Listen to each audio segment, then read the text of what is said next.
आपके लिए कैप्चर करके लाने के लिए। अंकुर के पास सीधे चलते हैं। अंकुर बताएं किस तरह की वहां पर कौन कौन प्रेजेंट है वहां पर, ये बताएं पहले तो।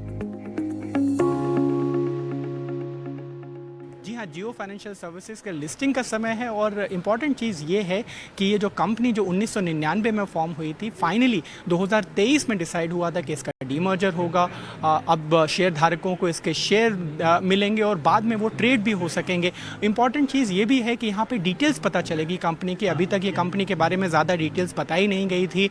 जितना हम जानकारी रखते हैं उसके मुताबिक इंश्योरेंस वेंचर में रखना है और साथ ही साथ ये भी है कि म्यूचुअल फंड स्पेस में भी कदम रखना चाहते हैं। म्यूचुअल फंड का आपको याद होगा कि लास्ट मंथ अनाउंसमेंट हुआ था कि टाई अप हुआ है और वहाँ पर कदम रखना चाहते हैं। खबरें ये भी हैं कि इंश्योरेंस में भी बड़ा कदम रखना है। तो देखना ये होगा कि कंपनी का रोड मैप क्या है, क्योंकि रिसेंटली यहाँ पर एमडी का अपॉइंटमेंट हुआ था, हितेश सेठिया जी को अपॉइंट किया। तो जो वेटरन्स हैं वो कंपनी के बोर्ड में हैं। जैसे आप बात करेंगे केवी कामत की, राजीव महर्षि की, सुनील मेहता की, ये सारे नॉन इंडिपेंडेंट डायरेक्टर के तौर पे बोर्ड में हैं।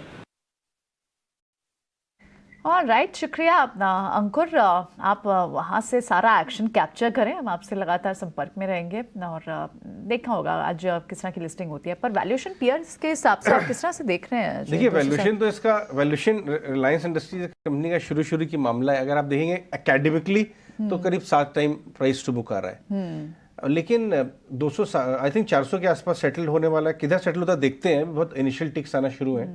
पॉइंट ये है कि ग्रे मार्केट प्रीमियम ऑलरेडी बता रहा था कि 300 के ऊपर चला जाएगा। 300 साढ़े 300 तक ऑलरेडी इंडिकेशन बाजार में आ रहे थे। करेक्ट। अविनाश, कितने भाव तक जियो फाइनेंशियल लेना चाहिए और फिर उसके बाद वेट करना चाहिए? क्योंकि नवावम ने एक नोट डाला है कि करीब $500 बिलियन की सेलिंग भी आ सकती है पैसिव फंड से। तो ऐसा नहीं है कि वन साइडेड ही जाएगा, घटेगा भी, लिस्ट होगा, इनिशियल यूफोरिया जब शायद सेटल हो। किस लेवल में आपको कंफर्ट आएगा जियो फाइनेंशियल लेने में? इनफैक्ट इसका जो प्री डिस्कवर्ड प्राइस था वो 260 रुपया था। हमको लग रहा है कि करीबन 300 सवा 300 का रेंज आज शायद आपको देखने को मिले और करीबन 300 रुपए में अगर ये शेयर आपको मिलता है तो मेरे ख्याल से कहीं ना कहीं एक अच्छा रिस्क रिवॉर्ड बन सकता है। क्योंकि देखिए, balance sheet size itself 1,61,000 crore है और जिस प्रकार से अभी इन्होंने ब्लैक रॉक के साथ एएमसी का बिजनेस शुरू किया है, क्लियरली दूसरे बिजनेसेस में भी ये एग्रेसिवली स्टेप इन करेंगे। तो अगले साल का जो ट्रैक्शन रहेगा और जिस प्रकार से नंबर्स आएंगे, मैनेजमेंट की कमेंट्री आएगी, उसके साथ ये स्टॉक में थोड़ी सी और बढ़ोतरी और रीरेटिंग आपको देखने को मिलेगी। बट अराउंड 290-300 अगर ये मिलता है तो मेरे ख्याल से definitely investor should try accumulating it in their portfolio.